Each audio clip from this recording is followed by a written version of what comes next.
10월 1일 말씀 묵상하겠습니다. 함께 기도하겠습니다. 하나님, 우리에게 온전히 하나님의 말씀을 듣고 그 말씀에 순종할 수 있는 믿음을 주시옵소서. 그래서 주님께서 우리를 위해서 예비한 모든 복을 누리기 원합니다. 우리의 삶을 인도하시고 우리를 보호하시고 마침내 우리에게 주신 언약을 이루시는 신실한 하나님의 능력을 경험하게 하시고 하나님이 우리를 위해서 준비하신 그 모든 복을 우리의 삶에서 풍성히 누릴 수 있도록 우리를 인도하여 주시옵소서. 예수님 이름으로 기도했습니다. 아멘. 오늘의 말씀은 출애굽기 23장 20절부터 33절까지의 말씀입니다. 말씀을 함께 살펴보시기 전에 개인적으로 말씀을 꼭 읽으시고 묵상하는 시간 가지시기 바랍니다. 23장 20절입니다. 내가 사자를 내 앞에 보내어 길에서 너를 보호하여 너를 내가 예비한 곳에 이르게 하리니 너희는 삼가 그의 목소리를 청종하고 그를 노엽게 하지 말라. 그가 너희의 허물을 용서하지 아니할 것은 내 이름이 그에게 있음이니라. 내가 그의 목소리를 잘 청종하고 내 모든 말대로 행하면 내가 내 원수에게 원수가 되고 내 대적에게 대적이 될지라 라는 말씀으로 시작하고 있습니다. 그렇습니다. 하나님께서는요, 이스라엘 백성들을 애굽에서 구원해 주셨습니다. 그리고 그들로 하여금 홍해를 건너게 하셨습니다. 홍해를 가르셔서 마른 땅을 건너게 하셨습니다. 그리고 그들의 모든 필요를 채워주셨습니다.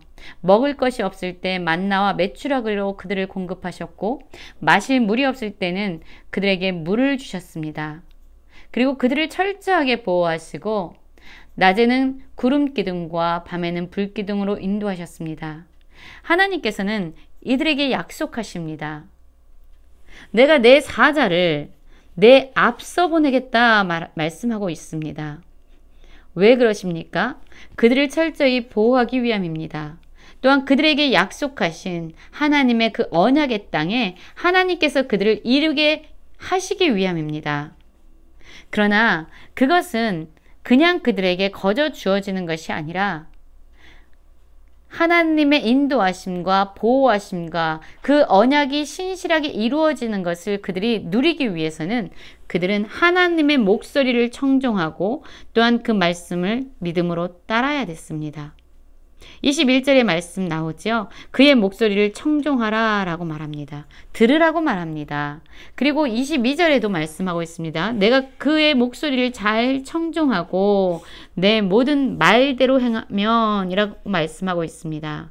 그러면 그들의 원수에게 하나님께서 친히 원수가 되어주시고 그들의 대적에게 대적이 되어주겠다라고 말씀하고 있지요.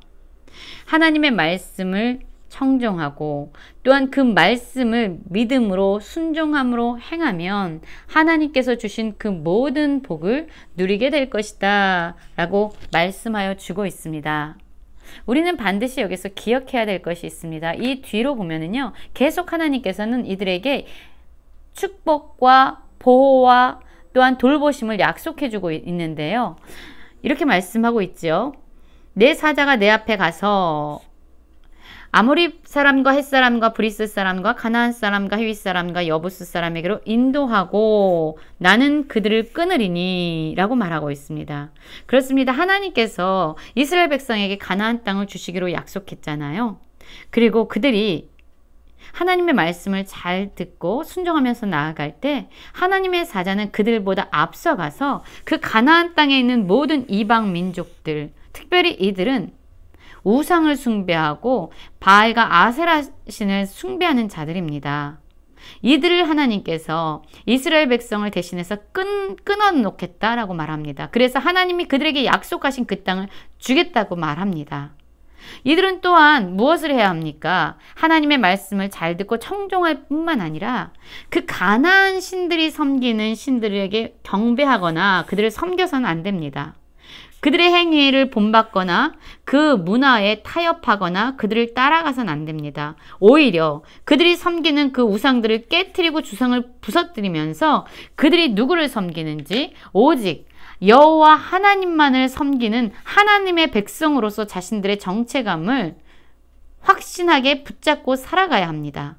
하나님이 그들의 주인이 되시고 그들이 하나님만을 온전히 섬길 때에 그들은 지금까지 경험해왔던 하나님, 그들에게 양식을 주시고 물을 주시고 모든 복을 주시고 또한 그들을 병에 걸리지 않도록 그들을 안전하게 인도하신 하나님을 경험하게 될 것이다. 낙태하는 자도 없고 임신하는 자가 없어서 그들은 그 땅에서 번성하게 될 것이라고 말씀하고 있습니다. 그래서 마침내 그 이방의 모든 백성을 물리치고 모든 원수를 도망가게 해서 하나님이 약속하신 이 가나안 땅에 그들이 들어와서 하나님의 나라를 세우도록 하나님께서 인도해 주시겠다라고 말씀하고 있습니다. 20절을 보면은요, 내가 사자를 내 앞에 보내겠다라고 말했는데요. 28절 보면 또 하나님 말씀합니다. 내가 왕벌을 내 앞에서 보낸다라고 말합니다. 결국 사자나 왕벌은 하나님을 대신해서 나오는 대리, 인도자인 거죠. 대행자인 거죠. 하나님의 임재의 상징이기도 합니다. 이 왕벌이 하는 역할은 그 사자가 했던 역할과 동일합니다. 그 가나안 땅에 살고 있는 히위 족속이나 가나안 족속이나 헷 족속을 쫓아내는 일을 하게 됩니다. 여러분, 우리는 반드시 기억해야 합니다. 저는 하나님의 말씀을 듣고 또한 그분의 말씀에 믿음으로 순종하면서 나아가는 것과 하나님의 축복을 누리는 것은요, 바로 이런 관계라고 말씀을 드리고 싶습니다. 저는 이런 예를 종종 사용하는데요. 여기에 이제 다이빙 대가 있습니다. 여기서 아빠가 아이를 부르고 있습니다. 아이야, 뛰어내리렴. 아빠가 너를 받아줄 거야 라고 말하고 있습니다. 그럼 아이들은요, 다 뛰어내리지 않습니다. 아빠는 반드시 나를 받아주지. 아빠는 말을 하면 반드시 지키는 신실한 아버지야. 나는 뛰어내려야지. 이런 아이가 있어요. 그럼 이 아이는요, 목숨을 걸고 자기가 뭘 거는지도 모릅니다. 아버지를 향해서 그는 뛰어내립니다.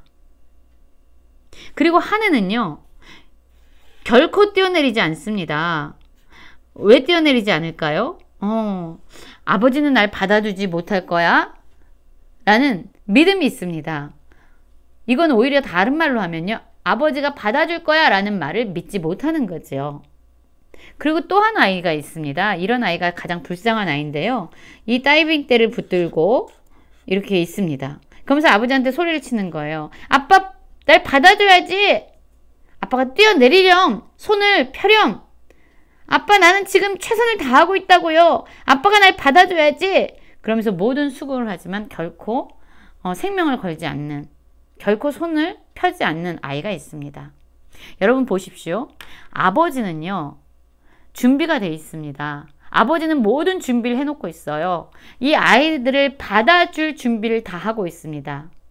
그런데 이 아버지가 받아주는지 안 받아주는지는요, 모든 아이들이 경험하는 것이 아닙니다.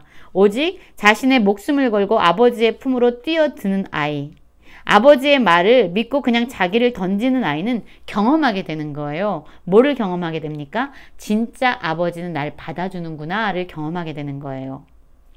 무슨 말씀을 드리고 싶으냐면요, 이 아버지의 말을 듣고 또한 믿어서 그 말대로 순종을 합니다.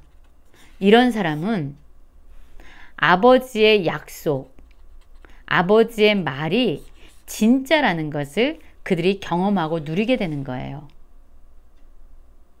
이들이 믿는다고 아버지가 손을 펴서 그들을 받아주는 것이 아닙니다. 이들이 안 믿는다고 아버지가 이제 그들을 받아주지 말아야지 라고 손을 오므리는 것이 아니에요. 아버지는요, 아이들을 받아주기 위해서 이미 준비가 다 돼 있습니다. 모든 것이 다 준비되어 있어요. 그냥 아이들은요, 아버지의 말을 믿고 자기의 몸을 던지면 되는 겁니다.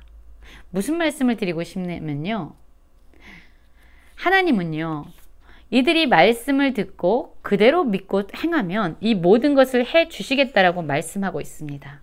그들이 순종하기 때문에 하나님이 이들에게 약속한 축복을 주는 것이 아니죠. 하나님은 그들이 순종하든 순종하지 않든 하나님은 자신의 약속을 이루시는 신실한 분입니다. 단지 믿고 자신들의 목숨을 걸고 하나님의 말씀에 자신을 온전히 내려놓을 때 그들은 경험하게 되고 누리게 되는 겁니다. 아, 하나님이 말씀하신 그 모든 말씀이 진짜구나. 우리를 보호하시고 우리를 철저히 돌보시고 인도하시고 우리의 모든 필요를 채워주시겠다는 그 말씀이 진짜였구나를 자신의 목숨을 걸고 완전히 믿음으로 순종하는 자들은 누리게 되고 경험하게 되는 것이죠. 그래서 믿음은요, 하나님이 우리에게 뭘 해주시든 안 해주시는가를 결정하는 문제가 아니라 믿음은 하나님의 우리에게 주신 모든 말씀과 약속이 진정한 진리고 사실이구나를 우리의 삶 가운데서 경험하게 하고 누리게 하는 그러한 통로라는 것입니다. 그래서 믿음은 하나님이 어떠한 분이신지를 우리에게 철저하게 경험하게 합니다. 믿지 않고 따르지 않는 자들은 그것을 경험할 수 있는, 하나님이 어떠한 분이신가를 경험할 수조차 없는 자들이라는 거죠. 누릴 수 없는 안타까운 자들이라는 거죠. 또 29절부터 보면은요, 참 아름다운 말씀이 있습니다. 29절입니다. 그러나 그 땅이 황폐하게 되므로 들짐승이 번성하여 너희를 해할까 하여 1년 안에는 그들을 내 앞에서 쫓아내지 아니하고 내가 번성하여 그 땅을 기업으로 얻을 때까지 내가 그들을 내 앞에서 조금씩 쫓아내리라 라고 말하고 있습니다. 하나님은요, 가나안 땅을 그들에게 주시겠다고 말씀하셨습니다. 그러나 하나님의 시간과 때가 있습니다. 한 번에 그들을 다 없애버리지 않겠다라고 이야기합니다. 다 없애버리면 그 땅이 황폐하게 됨을 아셨어요. 거기에 살던 가나안 백성들이 다 없어져 버리면, 다 내쫓아져 버리면 이 이스라엘 백성들은 아직 준비되지 않았는데 그 땅을 다 차지하고 그 땅을 다 개간해야 되지 않습니까?